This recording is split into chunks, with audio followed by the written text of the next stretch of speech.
Okay. Well, it's time to get started again.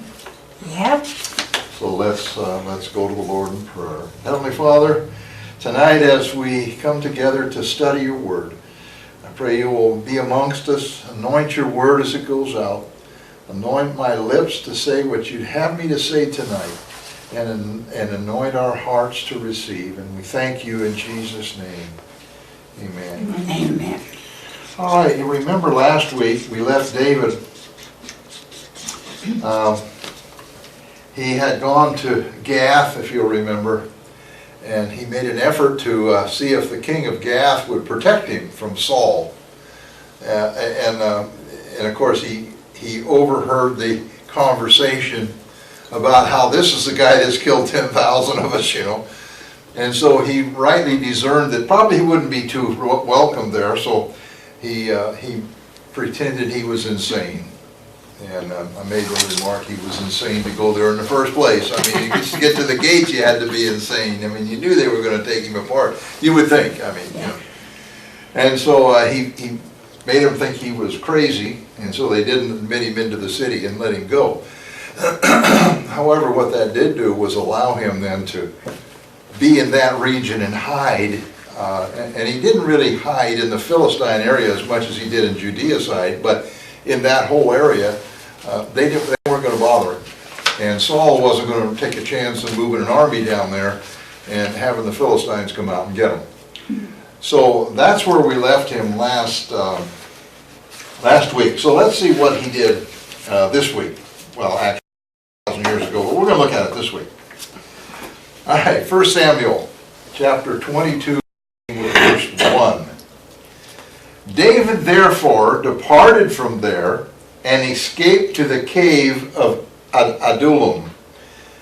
So when his brothers and his father's house heard it, they went down there to him.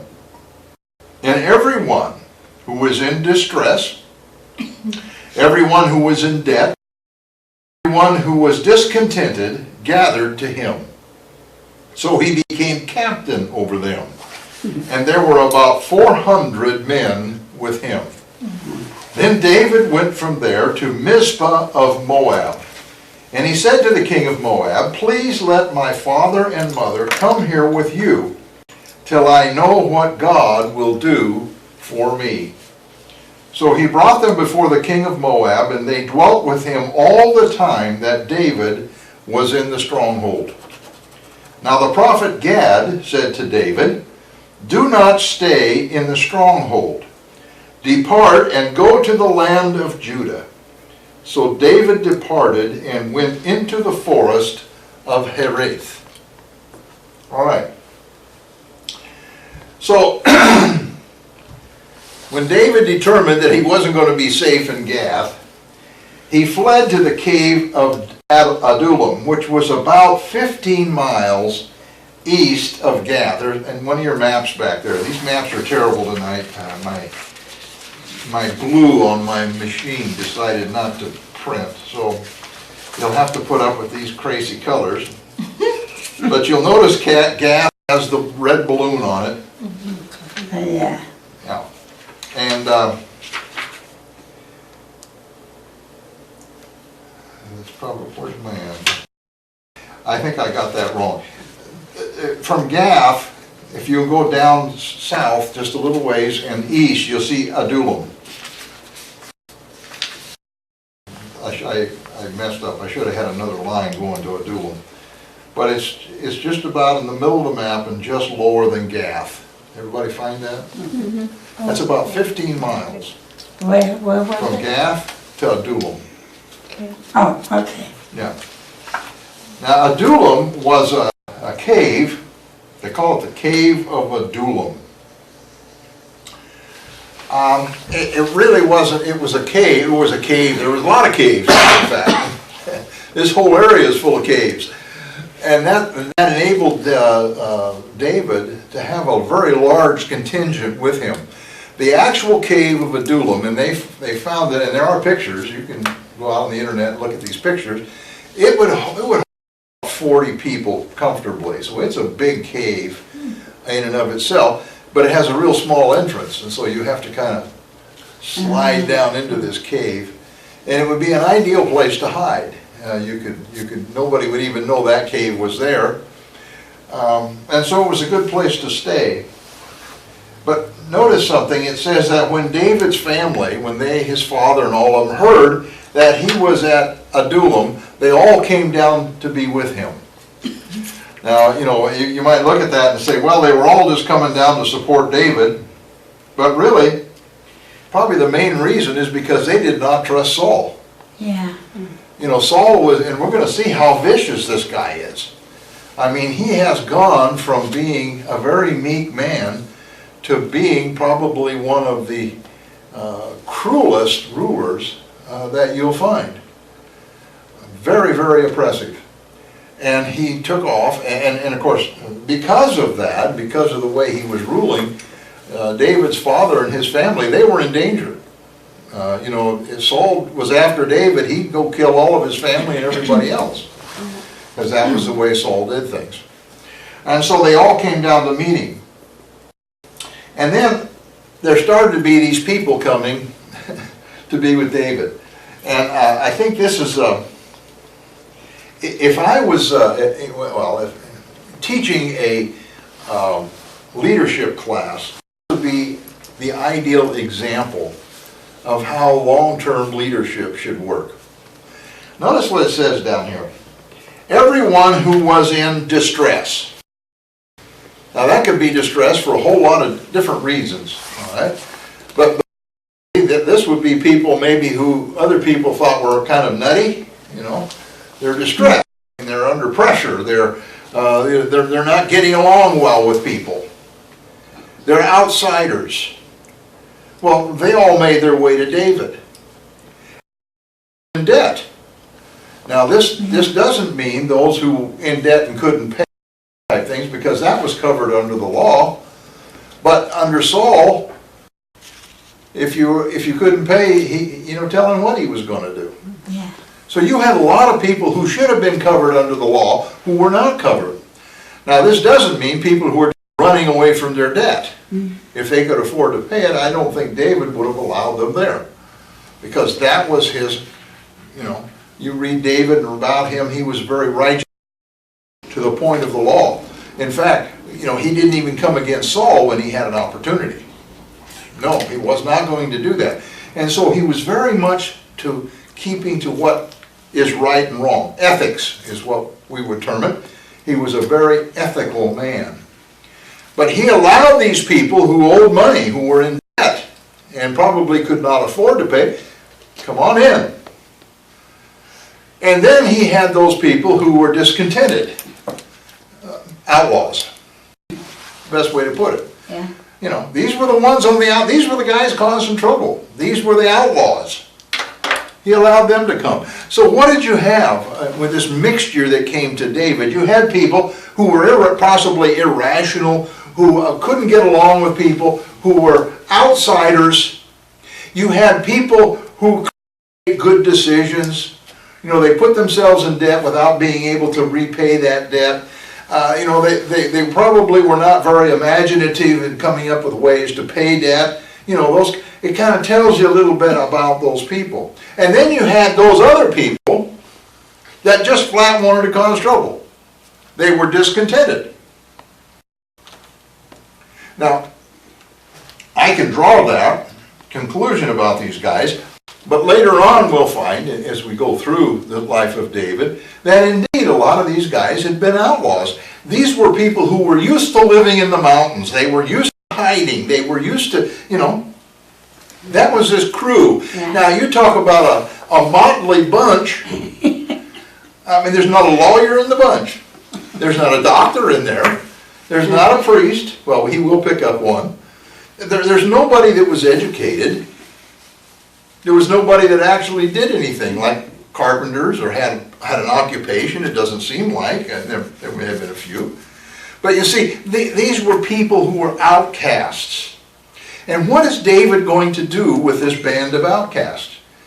When they all got assembled, he had 400 men.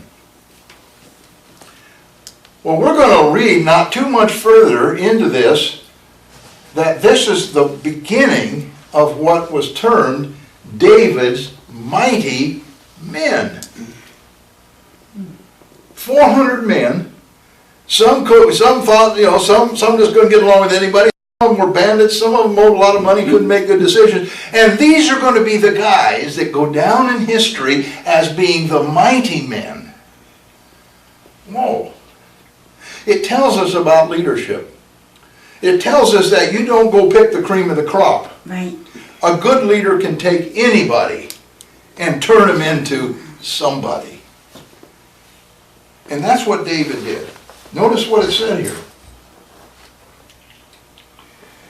David became captain over them. That word captain means he became their ruler. He became the man in charge. How did he do that? First of all, he had to be a man that people wanted to follow. No law here.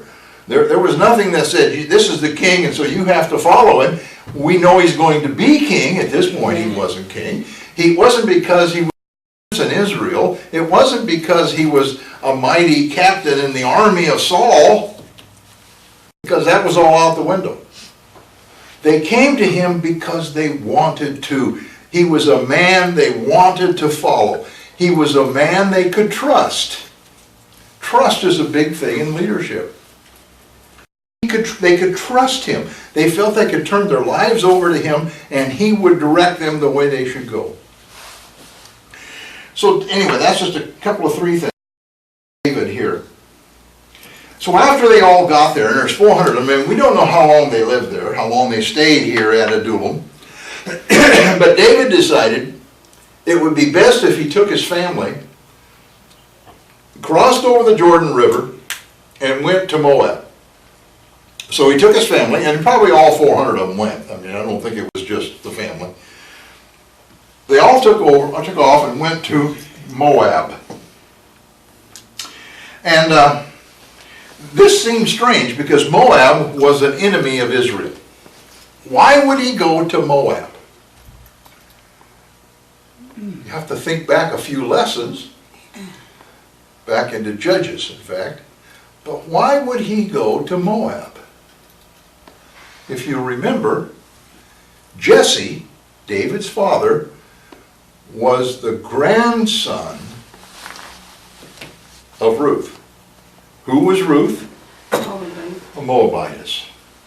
Oh, that, yeah. So Jesse was a kinsman of the Moabites.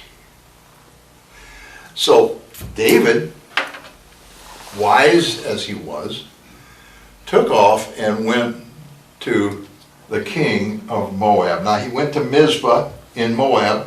Now Mizpah, it was about a journey of about 100 miles. Just roughly, I kind of looked at the screen. Yeah. So none of these measurements here are accurate as can be. They have the little scale down there, and I said about 5, 10, 15. That's about 100 miles.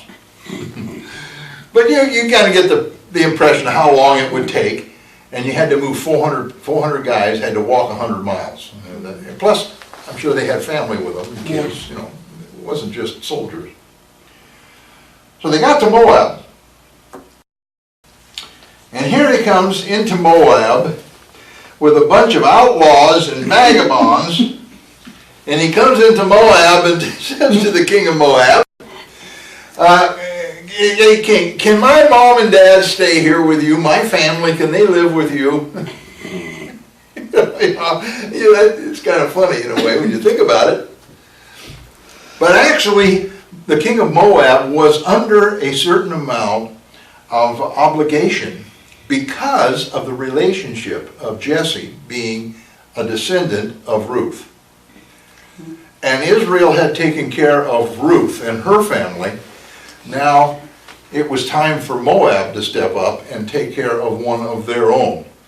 That was one thing. The other thing is the king of Moab was a bitter enemy of Israel, and particularly Saul.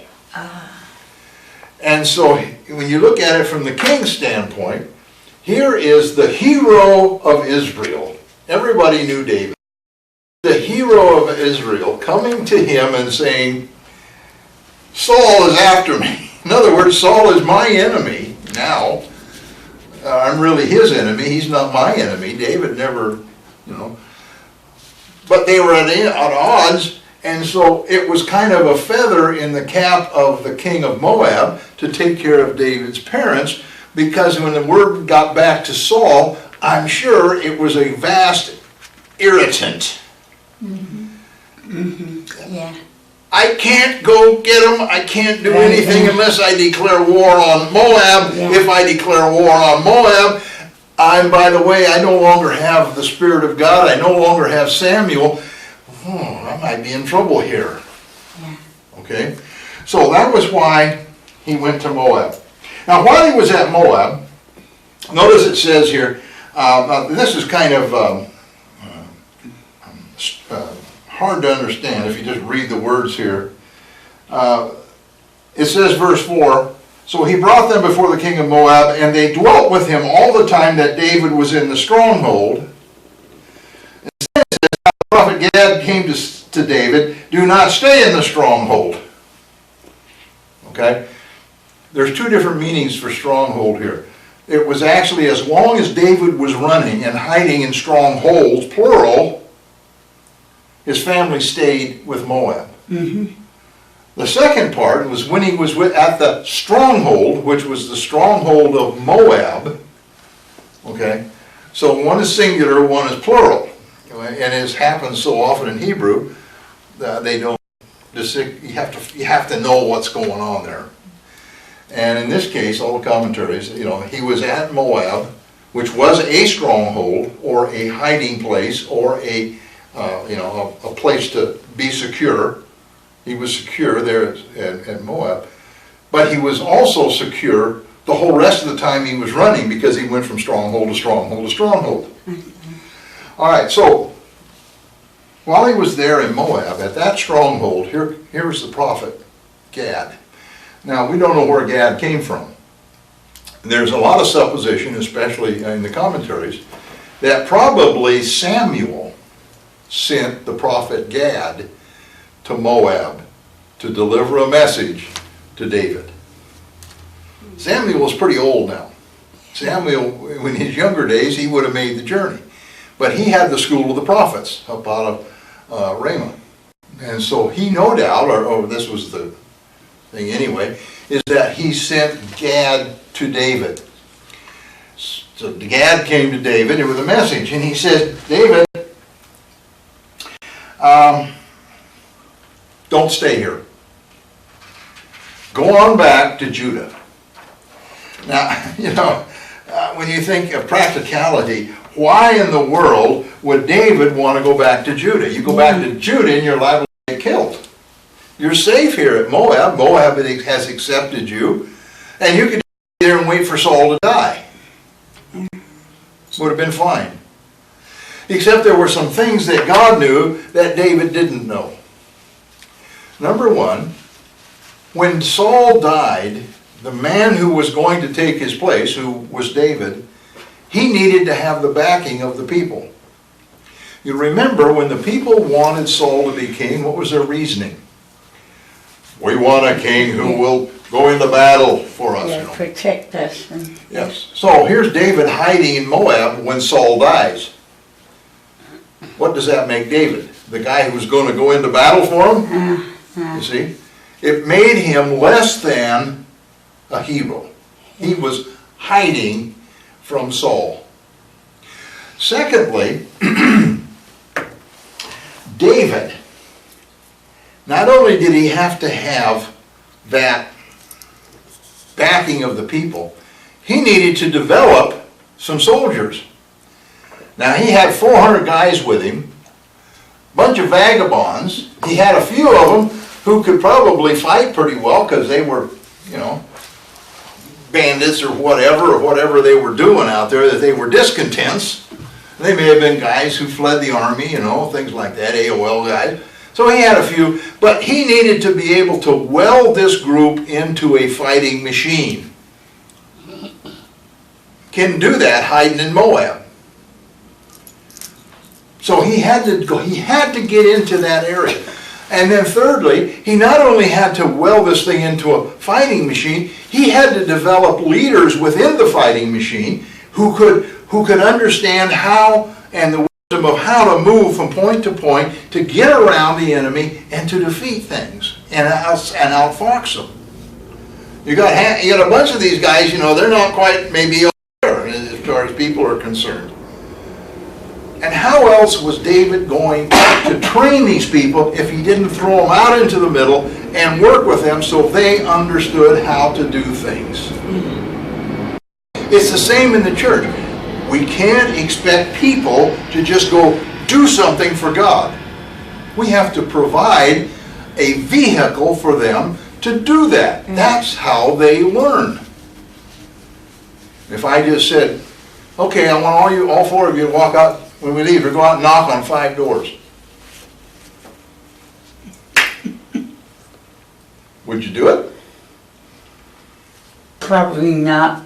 Well, you do when they answered the door.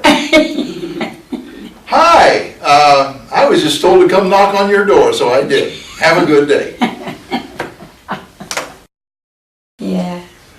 You can't learn how to win people for Christ. You can't learn how to work for God unless there's a vehicle that you can use to learn how to do it. In the business world, you don't go out and hire somebody to come in or over an area if they don't know anything about it. Well, people try that, especially if they're hiring a relative. And 99 times out of 100, there's disaster. Because they don't know how. Yeah. They don't know how to do it. So there were some reasons why God told David, I want you back in Judah. Now also notice, he said go to Judah. They had been in Benjamin, all that area where David had been, Ramah and Gabal, that whole area. That was all up in the area of Benjamin, the tribe of Benjamin. He said, I want you to go to Judah. Why? David was from Judah. Yeah. That was his tribe. And so there was a certain amount of protection that he could expect from the people of Judah. All right. So let's go on. Verse 6. When Saul heard that David and the men who were with him had been discovered. Now Saul was staying in Gabal. Oh, wait a minute. Am I hitting the right place here? Mm-hmm. Yes. Oh, I'm sorry. I left this off the end. So he left. Anyway, I left him down there in Moab.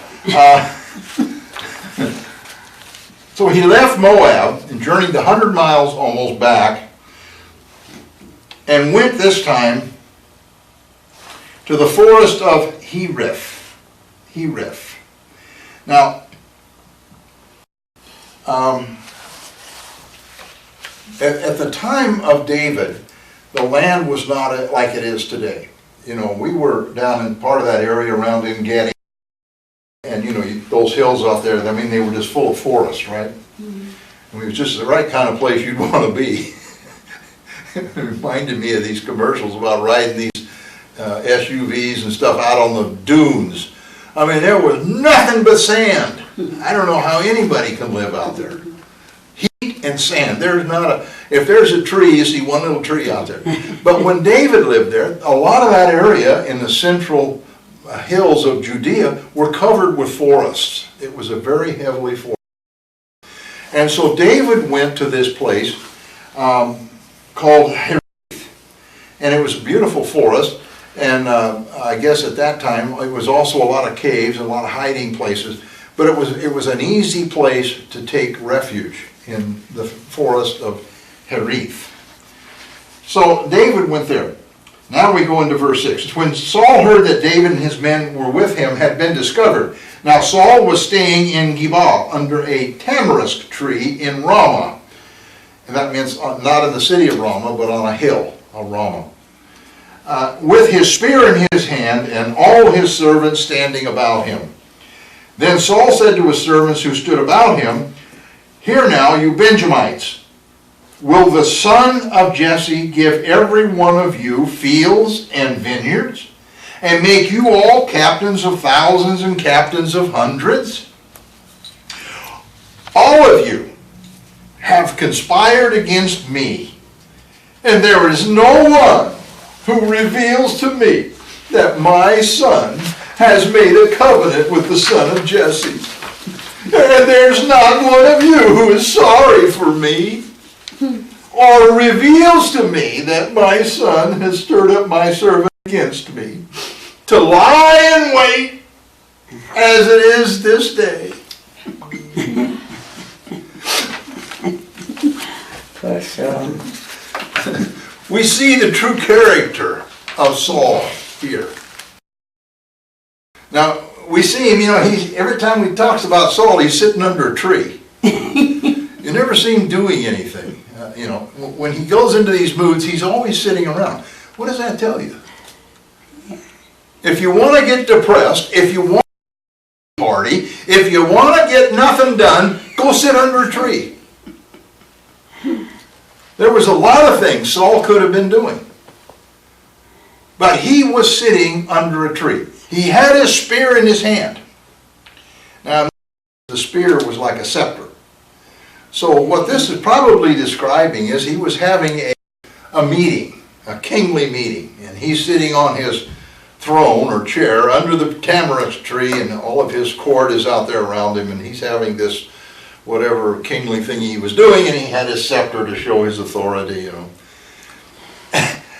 And what does he do? Well, he had a spear in his hand, and Saul questions those around him who were his Benjamites. Now these were, of course, Saul was from Benjamin. So this was his bodyguard, his royal guard that went with him. You'll remember he had 600 men at one point, and then he made these guys, he would conscript them in to be his own private bodyguards or army that was just his, full-time with him. And you remember when they wanted to go to war, he would notify the other tribes and they'd all send their armies and they would unite and go to war. But he had his own, it was the king's army, a king's guard, and these were the guys who were with him, and they were all Benjamites. And so he looks at him and he says, this is kind of revealing. Benjamites, will the son of Jesse give every one of you fields and vineyards? What was he talking about? Saul was recognizing that David was going to be king. And he says, when David becomes king, is he going to give you vineyards and land? In other words, I gave you all vineyards and lands. Is David going to do that? You want to make... Is he going to do that? Is David going to make you the leaders in his army? And when I call all the armies together, you're the guys who lead them. Is David going to make you Benjamites leaders in the army?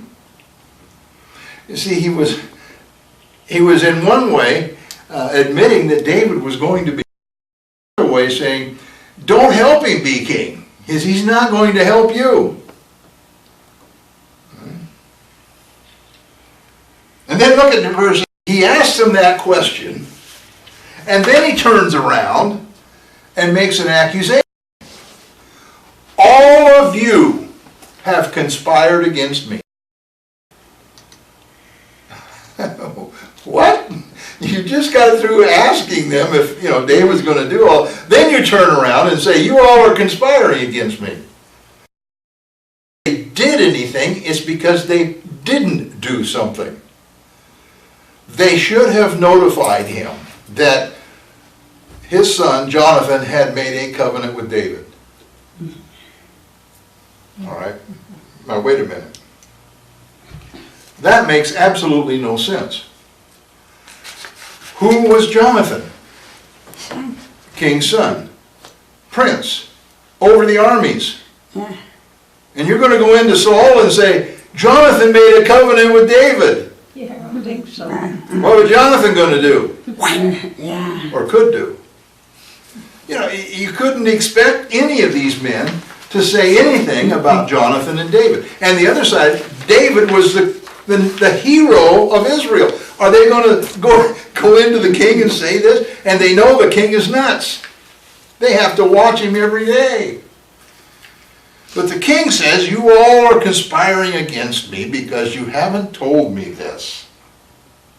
Well, if they didn't tell him, how'd he find out? Yeah. Aha! So we know that Saul had some spies someplace, and we'll find out where some of those spies were.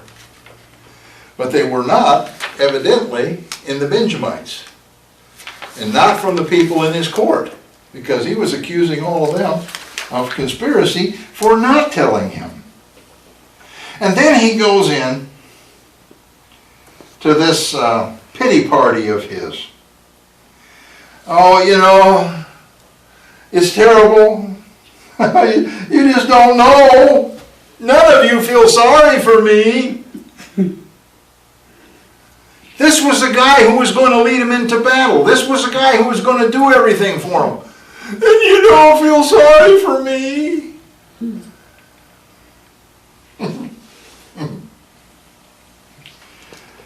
Oh, Lordy. He accuses David of trying to set a trap for him. And we're going to see later how absolutely ridiculous that is. Because David will have the chance naturally to take his head if he wanted to. And he's only going to take a corner of his robe. He could have killed him right there. No questions asked, and probably nobody would have blamed him.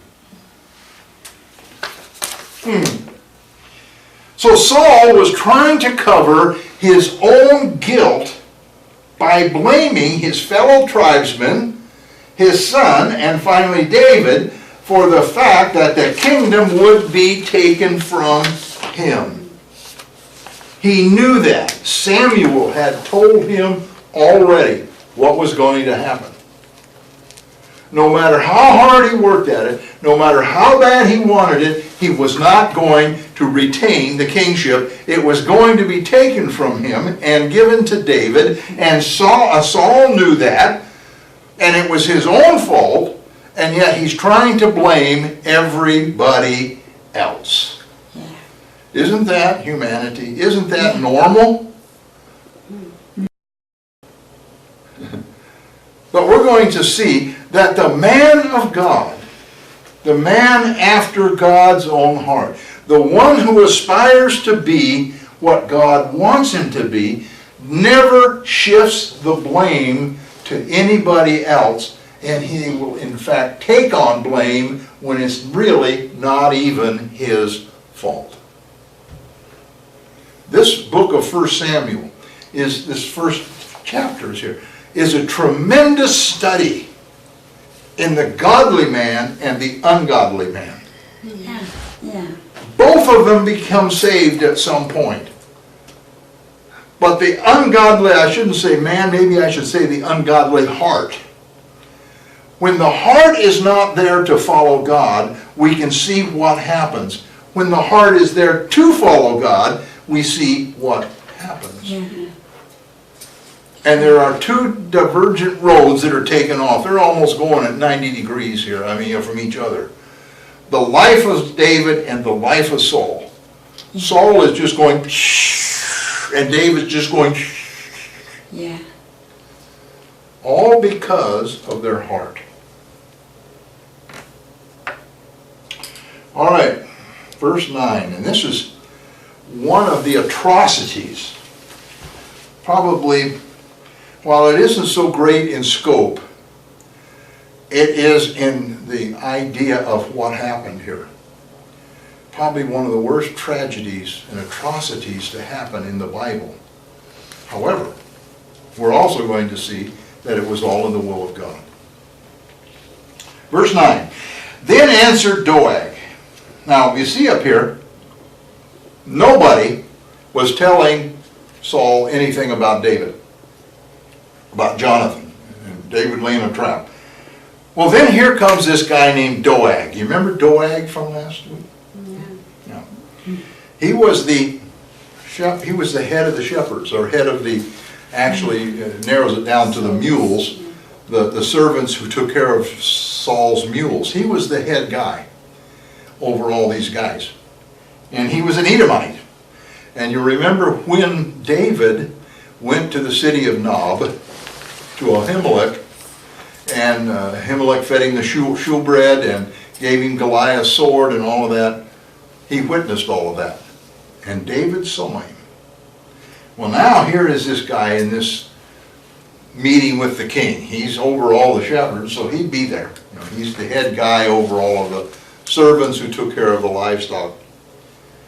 Then answered Doeg the Edomite, who was set over the servants of Saul, and said, I saw the son of Jesse going to Nob, to Ahimelech the son of Ahitub. And he inquired of the Lord for him, gave him provisions, and gave him the sword of Goliath the Philistine. So the king sent to call Ahimelech the priest, the son of Ahitub, and all his father's house, the priests who were in Nob, and they all came to the king. And Saul said, Hear now, son of Ahitub. He answered, Here I am, my lord. Then Saul said to him, Why have you conspired against me, you and the son of Jesse, in that you have given him bread and a sword, and have inquired of God for him, that he should rise against me to lie in wait, as it is this day? So Ahimelech answered the king and said, And who among all your servants is as faithful as David, who is the king's son-in-law, who goes at your bidding, and is honorable in your house? Did I then begin to inquire of God for him? Far be it from me. Let not the king impute anything to his servant, or to any of the house of my father. For your servant knew nothing of all this, little or much. And the king said, You shall surely die, Ahimelech, you and your father's house. Then the king said to the guards who stood about him, Turn and kill the priests of the Lord, because their hand is also with David, and because they knew when he fled and did not tell it to me. But the servants of the king would not lift their hands to strike the priests of the Lord. And the king said to Doeg, You, turn and kill the priests. So Doeg the Edomite turned and struck the priests, and killed on that day 85 men who wore a linen ephod. Also Nob, the city of the priests, he struck with the edge of the sword, both men and women, children and nursing infants, oxen and donkey and sheep, with the edge of the sword. Now, this is an atrocity. Not so much for the fact that many people were killed, because that was, you read the Old Testament and there are people killed a lot more than that. But Saul did a couple of things here that were absolutely unthinkable. First of all, he listened to an outsider, an Edomite. The Edomites were the descendants of Esau, and they had a natural hatred of the Jews, and especially the priesthood. So he had an Edomite over his servants in the first place. That was wrong. Secondly, he listened to this guy and never questioned anything that Doeg said. He took it all as truth. So he called in the priests. He said, Bring them all here. And when they got there, Saul, under the guise of questioning, asked Ahimelech about basically what had happened. Now, Doeg turned this over to Saul not because he liked Saul, I don't think, in any way, but he wanted to gain favor. His whole thing was, Saul will favor me. I'll have the jobs of these other guys. Instead of being a servant out here in the field, I may even get to be head of the army or something here, Doeg was a shrewd man, and David knew it, and we'll find that out in a little bit. David will comment about this guy. The one thing that Doeg forgot to mention was that David had basically lied to Ahimelech. You'll remember when he came to Nob, Ahimelech said, well, where's your army? Where is it? How come you're out here by yourself? You usually have all of your army and, your 1,000 men and you're marching around. How come you're... And David said, well, I'm on a mission for the king. It's a secret mission, and my men are out there hiding, and we're on a secret mission. But that was something that, this guy Doeg, he didn't bother to mention that. While Saul was busy accusing everybody else of omitting things and not telling him what he needed to know, here is Doeg doing the very same thing in order to gain Saul's confidence. Then he goes on, and he made an untruthful statement. He said that he saw David go to Ahimelech the priest, and what did he say about that? He said, go to Ahimelech the priest, and he inquired of the Lord for him. Now Samuel inquired of the Lord all the time, and so when we look at this, we almost kind of skip what the real meaning of this was. Ahimelech was the high priest. And the only one who could go to the high priest and have him put on the linen ephod and look at the Urim and Thummim was the king. Nobody else could do that. Now they could go to a prophet, they could go to another priest, they could do a lot of things, but they could not go to the high priest unless they were the king. So if David went to Ahimelech and inquired of the Lord of Ahimelech, he would have been usurping the authority of King Saul. And that's what was making King Saul so angry. That's why Ahimelech said, when Saul asked him about it, he said, would I begin, notice that? He said, would I begin to ask of the Lord?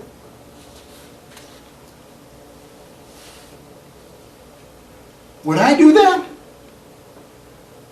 Not that I would inquire of the Lord for something for David, but that I would begin to inquire. In other words, making David king so David could continually come to me and inquire of the Lord. Mm-hmm. So it adds a little bit more to what was going on here. And also you'll notice Ahimelech tells him, this is kind of a brazen statement. He says to Saul, he said, isn't this... in fact, I don't think Ahimelech knew anything of what was going on yet, He says, well, he's your most faithful servant. He's your son-in-law. I'm out there and I'm up there in Nob. I don't know what's going on. Nobody told me you guys were at odds. Nobody told me that, you'd thrown David out. How am I supposed to know? But none of that did anything for Saul. He didn't even let Ahimelech finish. He asked him about the showbread and the sword and all of that. He didn't even let him finish that. As soon as he heard that, well, I don't care whether you did it or not, you're going to die. That was he'd already made his mind up before he ever called for the priest. Now what's interesting here is he turned to his guards, these loyal Benjamites, and said, turn around and kill him. And they refused to do it. What I see here that really attracts my attention is as violent and as angry as Saul was. When they refused, what did he do? Absolutely nothing. Yeah. I think Saul realized at that point that he had absolutely no leverage. What was he going to do? Tell this Doeg to go kill all the soldiers? That wouldn't probably last very well. There was 1,000 of them, and they just turned and cut him to pieces. And so Saul realized, I think at this point, that his kingship was very much dependent on his power base. And if he'd already angered these guys by accusing them of, treason, basically, and now he tells them to go kill the priest. These men were more righteous than Saul. They were more afraid of the vengeance of God than they were the vengeance of an earthly king. They were not going to kill the ministers of God. I think they'd have turned on Saul and cut him to pieces before they would have ever touched one of those priests. They knew the power of God. These were guys who had seen the power of God, as Saul had seen, but they had a better reasoning mind, evidently, because Saul could never put it together. That it's the power of God and not the power of men. And so they turned. This guy turned, this Doeg turned and killed 85 of all the priests of God that came to him. 85 of them, he killed them right there on the spot. And then he went to the city, and of course I'm sure he took soldiers with him, or his shepherds, or whatever, his men under him. And he went to the city and he killed everybody in the city of Nob. All the women, kids, babies, animals, anything that breathed, he killed them all. And we say, what a terrible thing. And it was. It was. But, there's always a but in the scriptures about things. You'll remember our good friend Eli, the high priest. Yeah. Because he did not discipline his two sons. Right. When they were performing the service in the tabernacle and sinning and taking the sacrifices and the offerings in ways they were not supposed to, and prostituting with the prostitutes at the gate, because they was doing all of this, what did God say? I am going to cut off your family. These were the descendants of Eli. Ahimelech was a direct descendant of Eli. This was God's way of fulfilling what he said he was going to do. He said he was going to wipe them out, cut them off, and he was going to take the high priest position away from the house of Eli. This was the start of this. This is where everything got cut off. But we'll find he hasn't taken the high priest position yet. That comes later. All right. Verse 20. Now one of the sons of Ahimelech, the son of Ahitub, named Abiathar, escaped and fled after David. And Abiathar told David that Saul had killed the Lord's priests. Now notice this. So David said to Abiathar, I knew that day when Doeg the Edomite was there, that he would surely tell Saul, I have caused the death of all the persons of your father's house. Stay with me. Do not fear, for he who seeks my life seeks your life. But with me you shall be safe. Interesting. One man escaped. Now, we just look at this and he became David's priest, and we'll find out that he became a very close friend of David and stayed with David clear almost to the end of his life. In fact, I think he was still there when David died. But what we fail to realize is that he was actually the new high priest. Ahimelech was dead. The only one that could be high priest was his son. So who was his son? Abiathar. So when Abiathar went with David, he took the high priest position with him. Interesting. And we're going to learn in the next chapter, or maybe the next set of verses, that Abiathar brought with him the high priest's ephod with the Urim and Thummim in it. Oh. So what does that mean? Well, David's encounter with Ahimelech proved to be the opportunity that God would use to wreak his vengeance and to bring about what he said he would do. Sometimes when we have encounters, good or bad, we don't always understand that God has a purpose. And in fact, he always has a purpose. But what that purpose might be. It blessed David. He got food, a sword, and all of that. But at the same time, it was a curse to Ahimelech. Because later, it would cause Saul to take his life and the life of his family. All right.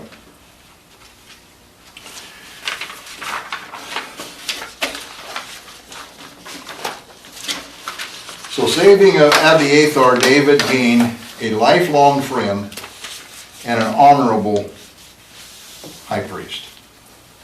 All right, we're in chapter 23, starting with verse 1. Then they told David, saying, "Look, the Philistines are fighting against Keilah, and they are robbing the threshing floors." Therefore David inquired of the Lord, saying, "Shall I go attack these Philistines?" And the Lord said to David, "Go and attack the Philistines and save Keilah." But David's men said to him, "Look, we are afraid here in Judah.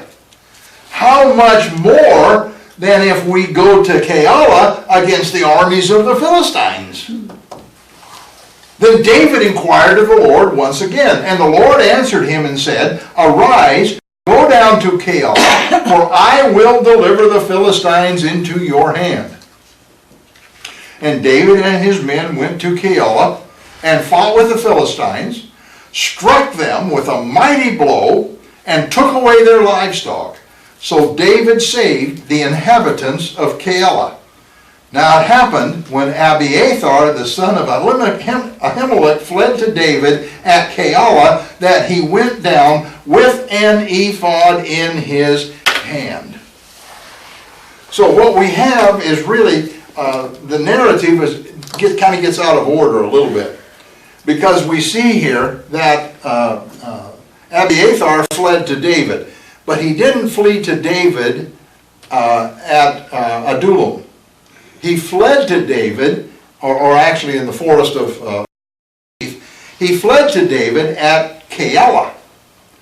So before the high priest, or before Abiathar got there, the Philistines were over here in Keilah, and what they're doing is raiding the harvest, taking from the threshing floors. And we talked about this is what the Philistines would do. They would just come in and take all the grain and leave. They didn't hurt anybody necessarily. They just robbed everything unless you stood up to them. And so word came to David. So David inquired of the Lord. Now how did he inquire of the Lord? Well, it appears that Gad, the prophet, was probably still in the camp. So he went to the prophet. You remember Saul used to go to Samuel, the prophet. Mm-hmm. Well, the only prophet in the camp would have been Gad.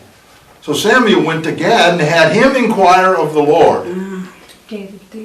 Oh, what did I say? Samuel. Oh, not Samuel. No, Samuel wasn't there. David went to Gad and had him inquire of the Lord if he should go and attack the Philistines. Now there was two things here that prompted David to inquire of the Lord. First of all, of course, he wanted to know if God was going to be with him. That's the first one.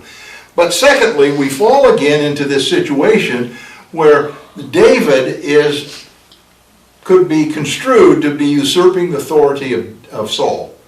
This was a foreign army that had invaded a city in Israel. Who should take care of that? Saul. But Saul was busy under the terebinth tree having a pity party. Instead of doing what he was supposed to be doing, he wasn't doing anything. So if Saul or Samuel, or we'll get it right, if David had have taken his men and went against the Philistines, it could have been construed as he was taking over the kingship. But it wasn't time for him to take over the kingship yet. He was still a king in training, and he had an army that was an army in training. So he asked of the Lord. Now, if God tells him to go, who's the number one ruler?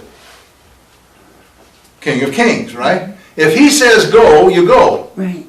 If Saul doesn't like it, he needs to go argue with the king that's above him. Right. But he needed to have that authority. He needed to have that word from God that, yes, I want you to go. David understood. God is the king. He is the ruler of everything.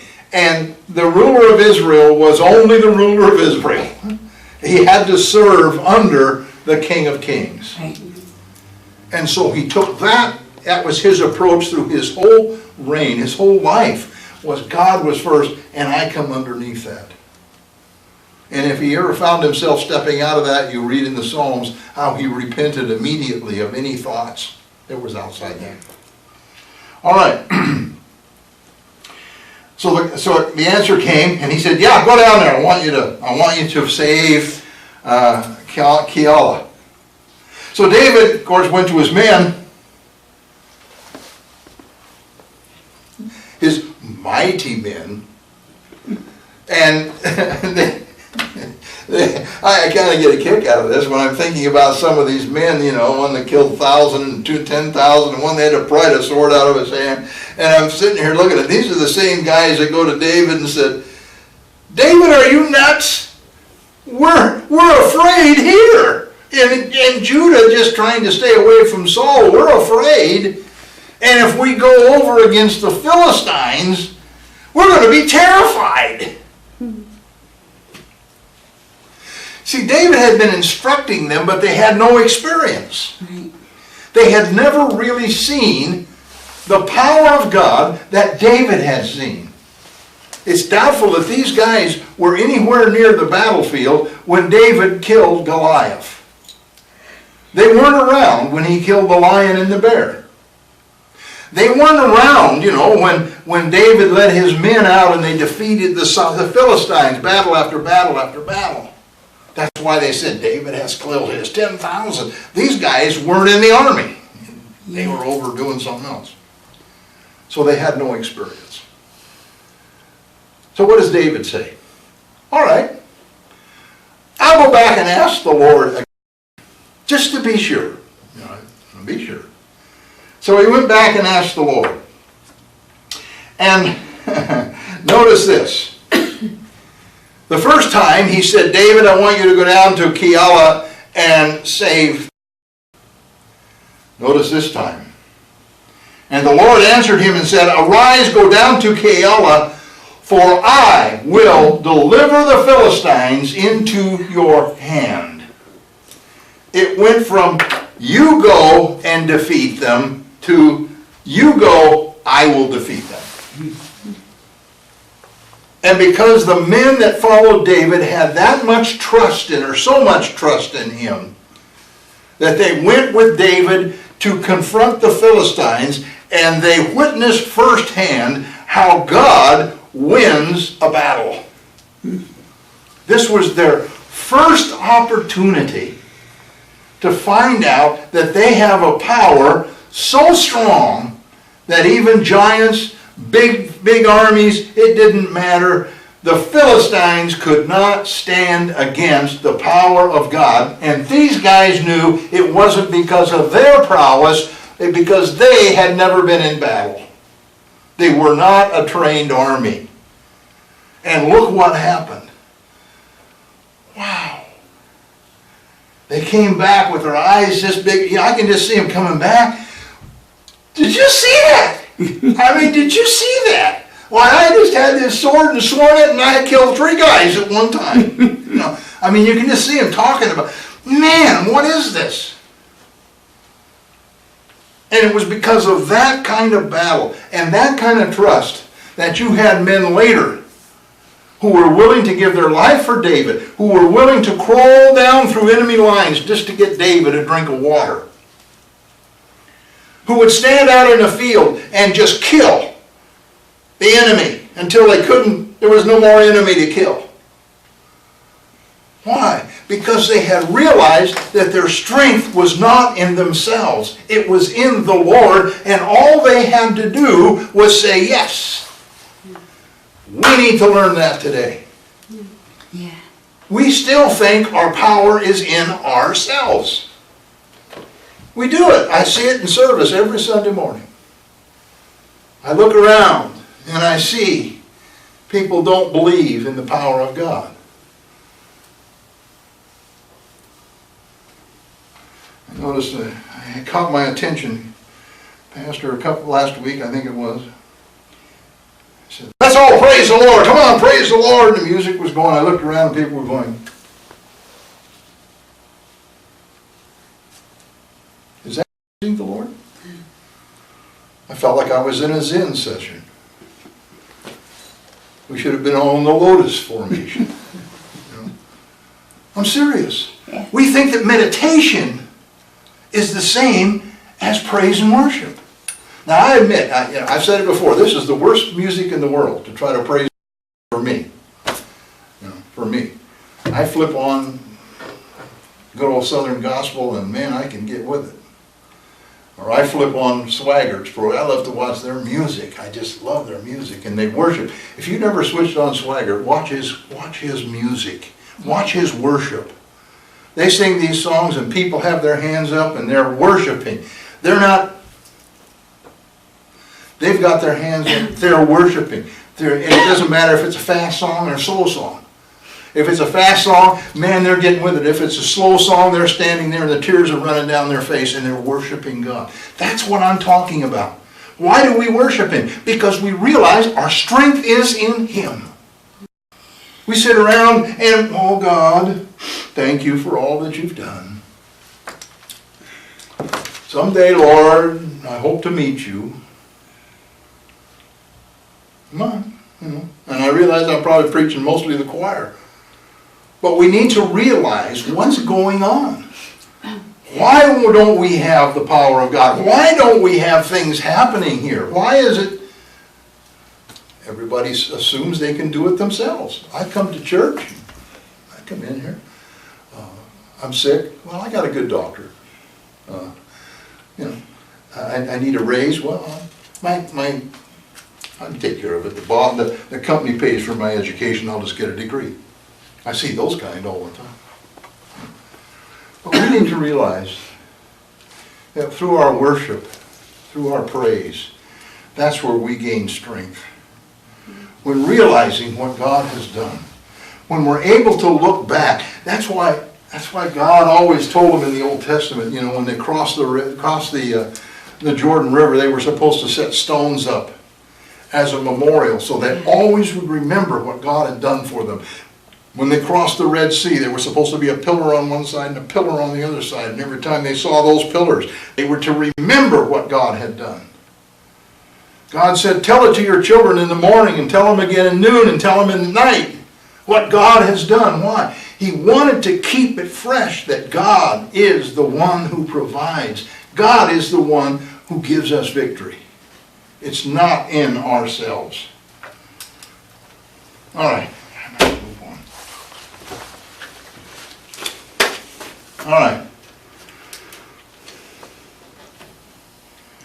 So, probably after the battle, we see Abiathar come into the camp. And he had the ephod with him. Now this meant that Abiathar had to take the time to run into the tabernacle, take the ephod, probably while Doeg and his men were slaughtering his family out there. He grabbed the ephod and he ran. And he ran to David. So how did this affect Saul? By his diabolical acts, well, actually from before then, all of his diabolical acts, if you will, Saul had deprived himself of the prophet Samuel. He no longer had the prophet Samuel. He deprived himself of the high priest. He killed him. Yeah. He deprived himself of the ephod, which was the garment they put on when they communicated with God. And he deprived himself of the Urim and Thummim. He had now absolutely no way of communicating with God. You needed a prophet, you needed a high priest, you needed an ephod, or you needed the Urim and Thummim. And in some cases you needed the high priest with the ephod, the Urim and Thummim. He had cut himself completely off from any communication with or from God. That's a terrible thing to do. Terrible thing. All right, let's move on to verses 7 and 8. And Saul was told that David had gone to Keilah. So Saul said, now listen to this, God has delivered him into my hand, for he shut himself in by entering a town that has gates and bars. Then Saul called all the people together for war to go down to Keilah to besiege David and his men. They told him where David was, and what does he say? God has delivered him into my hands. He wouldn't know if God had walked across the room in front of him. He lost communication with God. So he had to make it up. Just because David was in the city of Keilah meant that he was going to have a victory? No. God didn't tell him that. He had to make it up. He had to continue to think in his own mind that he was hearing from God, that God was giving him direction. And unfortunately today, too many Christians have lost their communication with God, and they go around thinking everything that happens is God directing their paths. Pastor touched on it, a couple of weeks ago. People go get jobs, they never bother to ask God, God, should I do this? They don't communicate with God, they just go do it. And then they assume, oh, this job came open, it's for me, this is God's will. It's not the way it works. Not the way it works. Okay. Verse 9, when David knew, this tells me something here. I got to stop. This tells me something. David had to have had an absolutely outstanding network of spies. But being in Judah, and being of the tribe of Judah, he had probably a whole tribe of people that were keeping him informed of everything Saul did. Yeah. Plus, there were people in the court that were still with David. Of course, his wife and Jonathan. And I'm sure there were many soldiers who served under David, and they were feeding information from the court. So David knew what Saul would do. Saul would find out what David had done, not what David was doing. David went to Keilah. Saul found out that he had gone to Keilah. Saul decides he wants to go after David, and David already knows that he's coming after him before he leaves. See? Mm-hmm. All right. So David knew that Saul plotted evil against him. He said to Abiathar the priest, bring the ephod here. Now we see a change. Prior to this time, David would not have sat down with the high priest and asked the high priest to bring the ephod and the Urim and Thummim and tell him anything, because he was not the king. Saul had willingly surrendered the right to use the high priest, the ephod, and the Urim and Thummim. David rightfully took that on. That's a subtle thing. It's a subtle thing. But David would not do it until Saul had refused to use it and had cut it off. All right.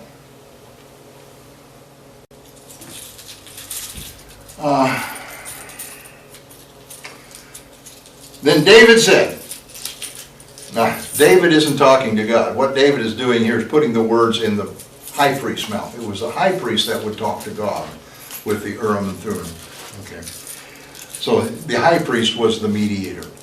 So Lord God of Israel, your servant has certainly heard that Saul seeks to come to Keilah to destroy the city for my sake. Wait a minute. What did he just say? God, I've heard that Saul is coming down to kill me.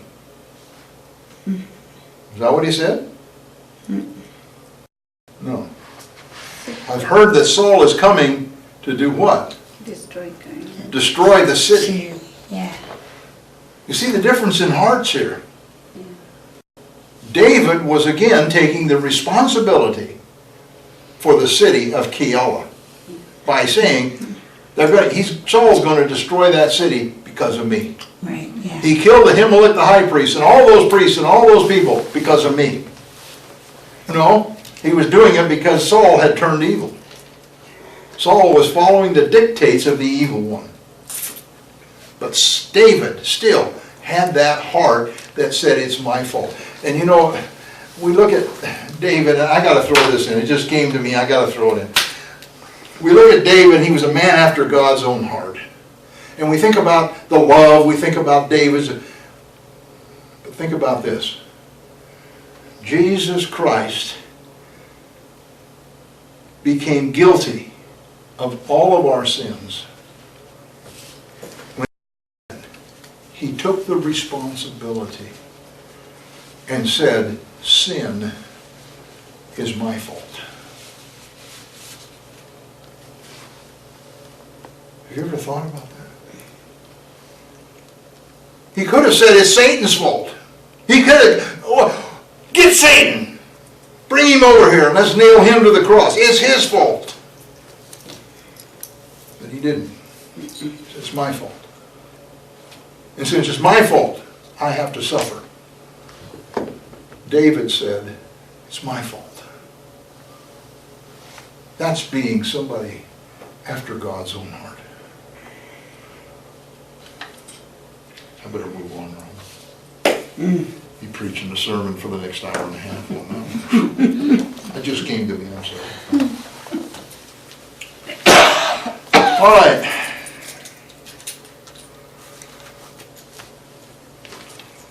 Verse 11, will the men of Keilah deliver me into his hand? Will Saul come down as your servant has heard? O Lord God of Israel, I pray, tell your servant. And the Lord said, he will come down. Then David said, will the men of Keilah deliver me and my men into the hand of Saul? And the Lord said, they will deliver you. Oh. So David and his men, notice this, about 600. He picked up 200 more. Arose and departed from Keilah and went wherever they could go.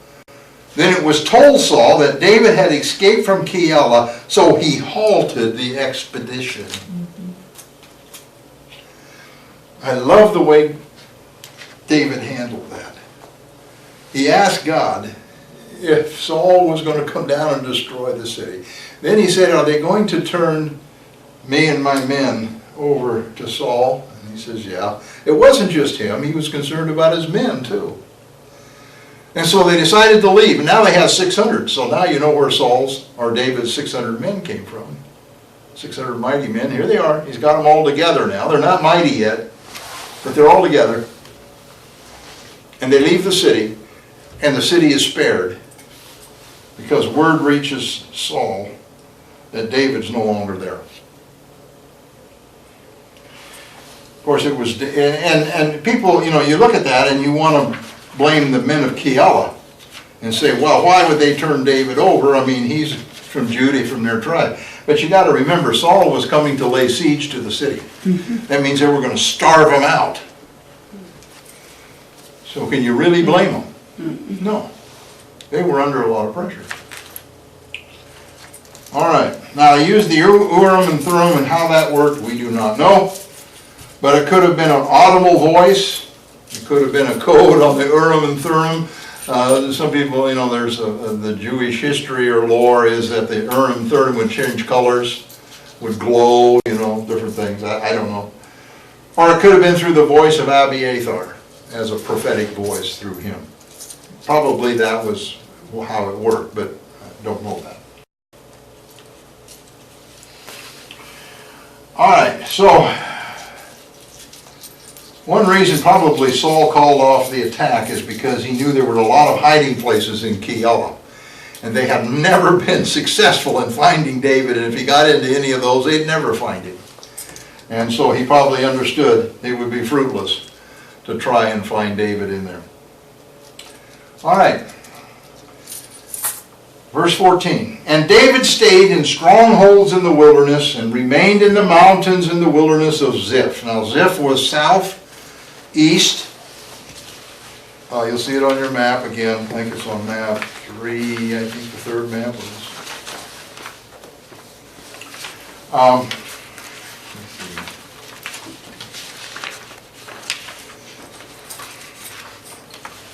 Where am I?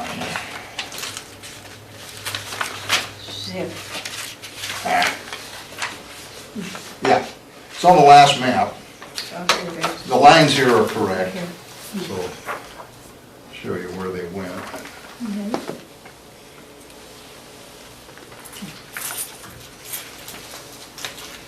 So you'll see Ziph right there, just above Carmel. Oh, wonderful. I see it. All right. So, and David stayed in the strongholds in the wilderness and remained in the mountains in the wilderness of Ziph. Saul sought him every day, but God did not deliver him into his hand. I like that. I like that. What was it, just a few verses ago? God has delivered him into my hand. God said, I never delivered him into his hand.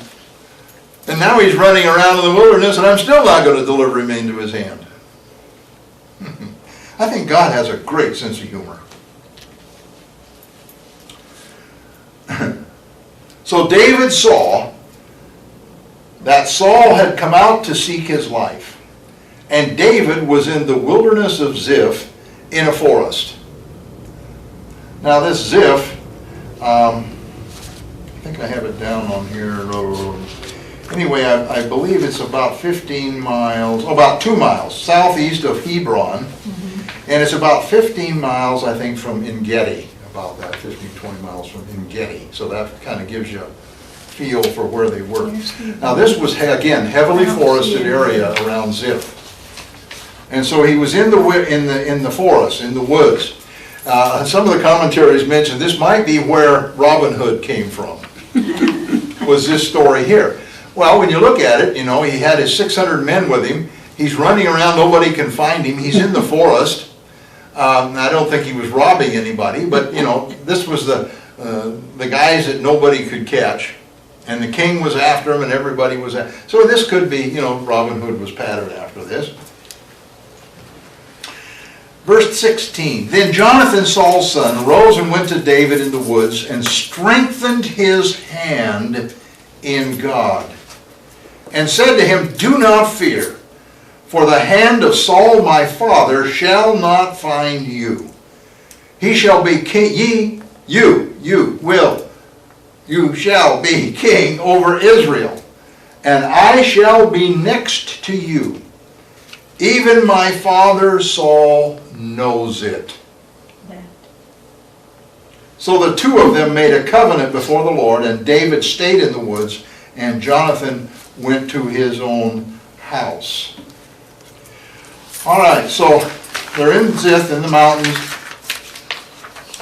Now Ziph was on a conical mountain, like a round, it just kind of comes up out of the level area. There's this round hill that comes up, and on top of that, they put Ziph. Now you can go out on the internet and there's pictures of this area. Of course, it's more a modern town now, but it's up on top of this little cone. And this little cone rolls about 100 feet in the air. So I mean, we're not talking 1,000 feet or anything. It's just this little cone that rolls up.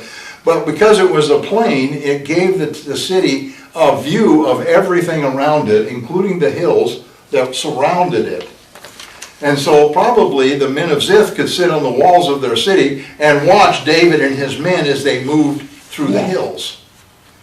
Okay, so they this was kind of the way. Now Saul was looking for David every way and every day, but could not find him. The only way that Saul was going to find David was if God turned him over to Saul. He was not going to find him unless God willed it. Also, the men may have been looking in the area of Keilah. That's where they saw him last. Mm-hmm. Well, you know, that was a few miles over that way, and David is now over here. If you look at your map, he covered a lot of distance in there, from Keilah down to where he was now at Ziph. Now, while he was in the forest, Jonathan came to him. Now, this tells us something, and that is that Jonathan was in communications with David. He knew where David was.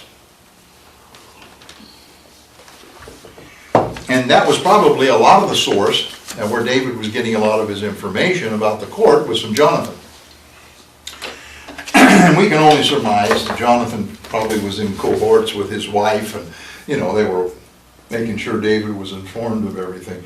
But Jonathan came out to the forest to meet with David.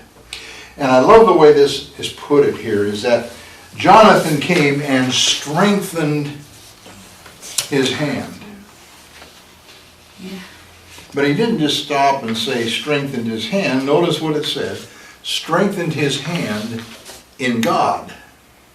I can see Jonathan coming out to David. And this is maybe one of those times when David was in the dumps.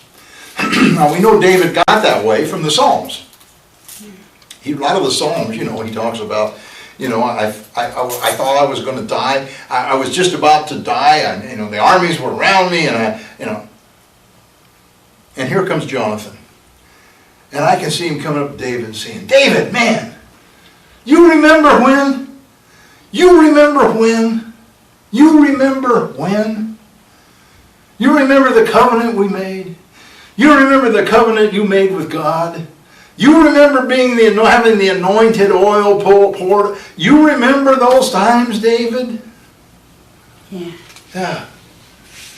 You see, he was there to strengthen David when David needed strengthening.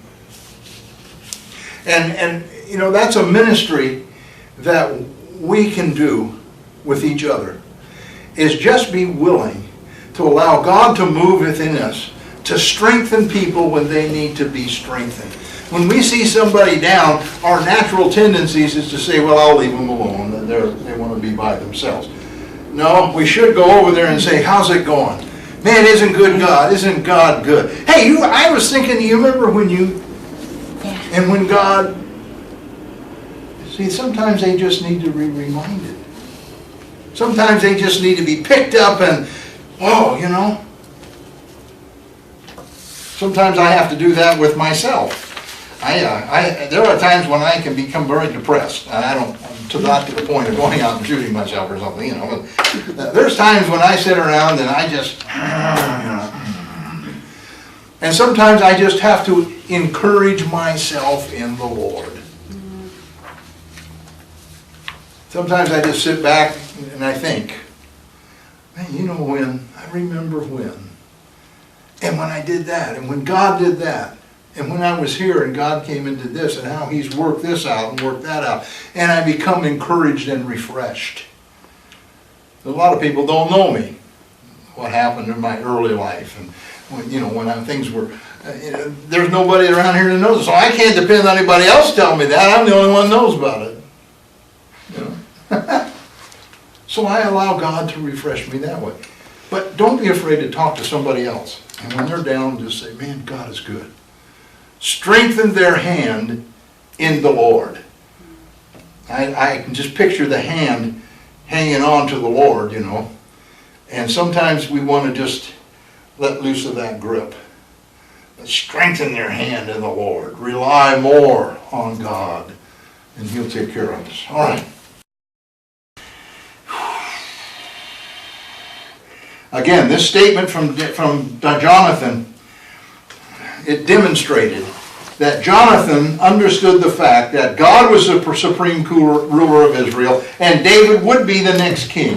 He showed his willingness to be subjected to the will of God by giving up his right to the throne and submitting himself to the rule of David. Said, David, you're going to be the king, and I'm going to be next to you. That word next actually means close to but under. I'm going to submit myself to you. When you understand kingship, that's easy to do. You're never going to be the king. Jonathan, you're never going to be the king because God is the king. You're just under Him. And where He wants to put you under Him, that's where He's going to put you. And Jonathan realized that David was going to hold that next earthly office of king. All right, quickly, verse 19. Then the Ziphites came up to Saul at Gib'ah, saying, is David not hiding with us in strongholds in the woods, in the hill of Haishaliah, which is on the south of Jashimon?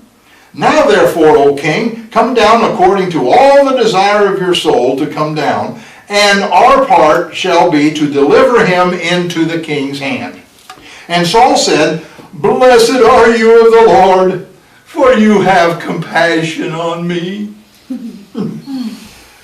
Please go and find out for sure the place where his hideout is, and who has seen him there, for I am told he is very crafty. So therefore, see therefore, and take knowledge of all the lurking places where he hides, and come back to me with certainty, and I will go with you, and it shall be that if he is in the land, that I will search for him throughout all the clans of Judah. Now, because they had this clear view from their city, they no doubt saw the campfires. They saw, David and his men coming and going. Some of his men probably came to town to buy things, and get provisions, and, the things you would do in a town. And so they knew David was out there. But one of the other things they also probably came to town was to be spies. And they may not have been dressed like David's men, because David was wise, we know that. So he probably sent spies into the city. So he knew what the men of Ziph were doing before they knew what they were doing. Now, while Ziph was part of Judah, this is interesting, and the tribe to which David belonged, he would later declare that they were strangers, or he no longer considered them part of Israel. And we see that in Psalms 44 and 3. Because of their treachery, David excommunicated them. They were no longer part of the tribe of Judah or of Israel. He reckoned them to be strangers. Also, the Ziphites would know the surrounding areas, so they would be the best scouts for Saul's army. And so they told Saul, hey, come on down, we'll turn him over to you. And it could be on their behalf, they'd heard about what had happened at Nob, and they were afraid if they didn't tell Saul, that Saul would come down and do the same to them as he did at Nob. All right, so there were some things on their side.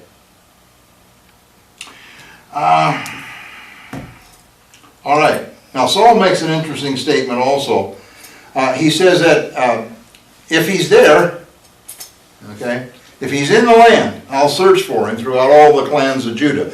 In other words, if we don't catch him down there at Ziph, I'm going to go through every clan until I find him. How would Saul go through the clans? You seen David? No. You seen David? No. That's what he means. He was willing to wipe out the clans of Judah in order to find David. You can see what this guy has turned into. He makes Hitler look like a saint almost, in some regards, you know. I mean, he was just gone berserk, all for his own thing. All right, verse 24. So they arose and went to Ziph before Saul, but David and his men were in the wilderness of Maon, in the plain on the south of Jezamon. When Saul and his men went to seek him, they told David. Therefore he went down to the rock and stayed in the wilderness of Maon. And when Saul heard that, he pursued David in the wilderness of Maon. Then Saul went on one side of the mountain, and David and his men on the other side of the mountain. So David made haste to get away from Saul, for Saul and his men were encircling David and his men to take them. Now by the time Saul had gotten to Ziph, then David already knew he was coming, so he moved down to Moan. And you can go out on Google Earth and look at that area. It's very interesting. Nothing is really very tall there. They're all hills. But there's one particular hill, and it caught my attention when I was looking around that area. And there's this very long hill, and it looks like it would be very difficult to get up on that to do much. And there's kind of a valley on both sides of this hill. And I don't know, we don't know for sure, but it looked like it was of the right size that you could take 600 men on one side and somebody on the other side and they wouldn't know you were there. So I can see Saul and his men moving up one side and David and his men moving down the other side. It's one of those kind of comic things, you know, that you see sometimes. But evidently what Saul had done is divided his troops up, which was common. We've seen that before. And so there were sections, and some of the troops were probably moving up this side of the mountain, and maybe some were going the other way, and maybe some were coming from another direction, because it said they were about to encircle David. They were about to entrap him. Mm-hmm. Saul was about to get what he wanted. But two things to notice. One, David ran to the rock. Now this rock, they say, is probably means rocks, plural. Again, it was a very rocky region. There was many caves in this thing, but there's one very big rock out there, I guess, or hill. And in fact, they call it the hill or the rock of escape, even today. And, you know, there's a song, an old song we used to sing, or we didn't sing it, some of the groups sang it. It says, I go to the rock of my salvation. You probably heard it years ago. Mm-hmm. Go to the rock of my salvation. And written by Dottie Rambo. And when I read this, and I'm sure that's probably where she got the words for it. But David ran to the rock. And when he got to the rock, it was up to God, because he couldn't run any further. He could go on one side of the mountain and Saul's men on the other side of the mountain, but eventually they were going to encircle him. The only thing he could do was cast himself upon the Lord. He was wise. David was very wise. He had used his wisdom over and over again. But now he was out of wisdom. He'd reached a point where his own wisdom could not get him out of that predicament. Verse 27, but a messenger came to Saul saying, hurry and come, for the Philistines have invaded the land. Therefore Saul returned from pursuing David and went against the Philistines, so they called that place the Rock of Escape. Then David went up from there and dwelt in the strongholds at En-Gedi. Another lesson for the men of David. It's not always the strength. He doesn't always use you the way you think you should be used. In fact, God used something here that was completely unexpected. He brought the Philistine army and said, go over there and... Now, they probably didn't know that was what that. But he made the Philistine army invade Israel, so Saul would have to turn around and go and defeat the Philistines and drive them out of Israel. And so while he was doing that, David was able to go to En-Gedi. Yeah. You see, God does things that we don't always understand. If Saul had have understood that that was the dealings of God to keep him from getting Samuel, or getting David, do you think he'd have went? He said, we'll deal with the Philistines tomorrow. I'm getting David while I have him. That reminds me of the Jewish proverb, man plans, God laughs. Yep, there you go. You know, he does. You Yeah. know, man plans, God laughs. That's right. Yeah. And he knows how to do things. Yeah. He knows how to do things. He's got a sense And of he sometimes gets two purposes done by one thing. He saved David and destroyed the Philistines, so he got them both done at one time. All right, that's it for tonight. Any questions? No, that was a good, that was a On good your second lesson. map, you have a little balloon here on the second map, so what was the significance there? I can't read it, Could not have been anything. At Dulem, On the second map? the at second map. Dulem, I'm sorry, I shouldn't have put the lines over. That is Moab. Oh, That's the Moab. capital of Moab where Okay. David went to. oh, which map? The second one. That's Mizpah of Moab.